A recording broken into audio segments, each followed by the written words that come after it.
China, the emerging superpower of the world. Experts say soon China will replace the United States as a global power.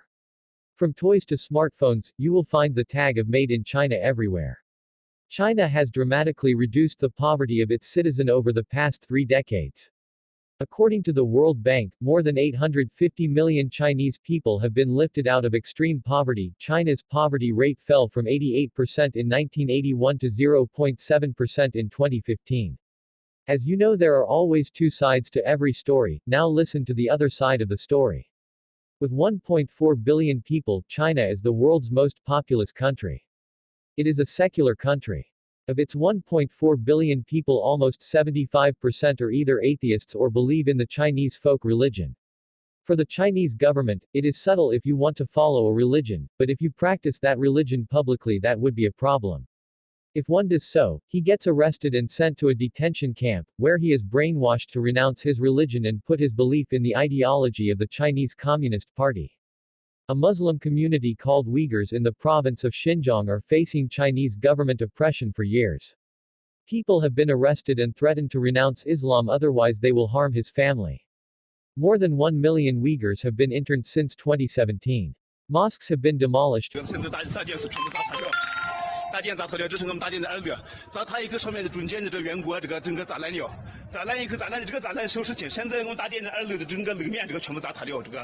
Men are not allowed to grow a beard and are forced to drink beer and eat pork. Women are made sterile so that they no longer able to produce more Muslims. Uyghurs are also facing ethnic cleansing. Their only crime is to be a Muslim. If you were caught speaking Uyghur, you were locked up in a dark room. We also had to write out lines of praise to the Chinese Communist Party. Every 10 days we had to stick our arms through to get an injection. We didn't know what it was, but the younger women stopped having their periods. We had to do sit-ups in the nude. That's how they violated our honor.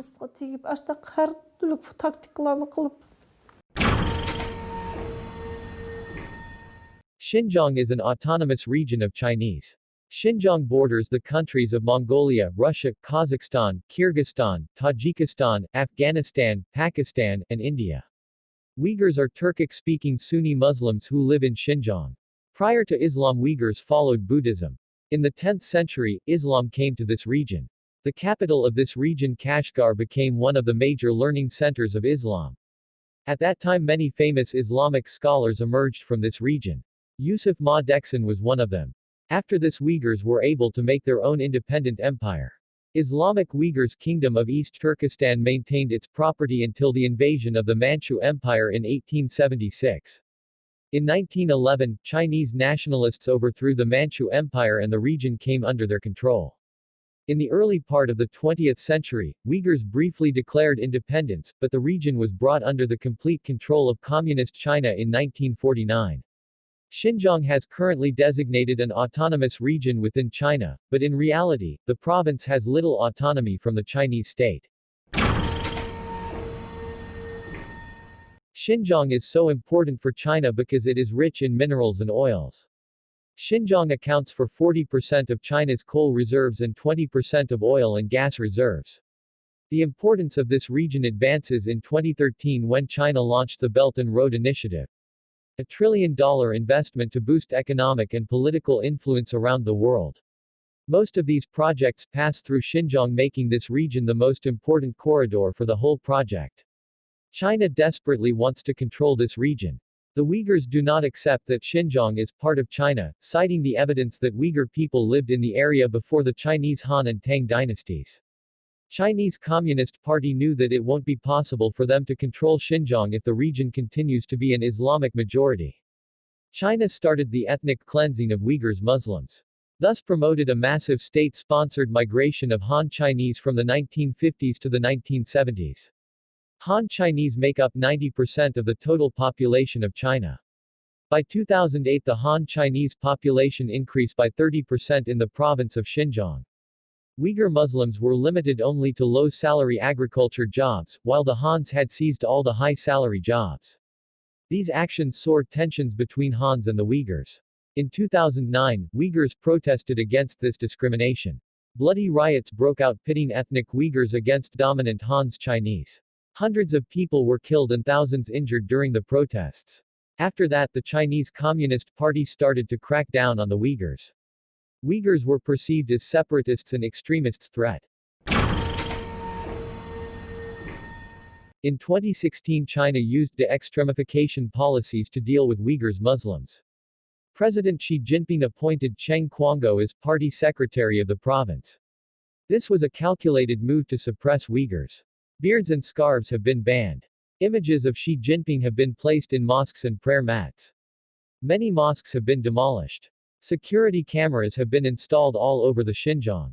Several checkpoints are made where Uyghurs' mobile phones are checked. Every online activity is tracked. Muslim names are banned for newborns.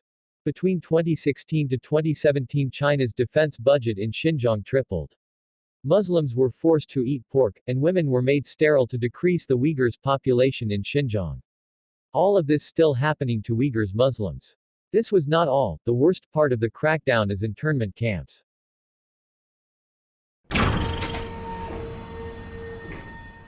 The Chinese government has been denying the presence of detention camps in Xinjiang until satellite images revealed them. A video was released of shaved-head blindfolded people transported to one of the detention camps in Xinjiang. This video clearly shows how badly Muslims are treated inside detention camps in Xinjiang. Sources say that about 1 million people are present in a camp. With heads down and blindfolded, guards are taking them back to the camp. After China was exposed in the International Court of Justice, its government took a different approach and called these buildings re-education camps for terrorists. In the camps, people go through intense brainwashing until the only identity they had left with is the Communist Party of China. The government put Uyghurs in detention camps without any reason. You just get stolen at night and your children wake up the other day realizing mommy and daddy have been taken away for a few years. They will brainwash you in such a way that you started to believe that you were a terrorist and then strip you down from any faith. They are forced to memorize the Communist Party agenda every day and forced to criticize their own Islam belief. Kids of those who are in internment have been taken care of by the government. They are placed in the child version of detention camps. These camps are still there and expanding. China wants to make sure that they have full control over Xinjiang. They don't care about humans' life, all they want is to increase their global trade and replace the United States as the new superpower.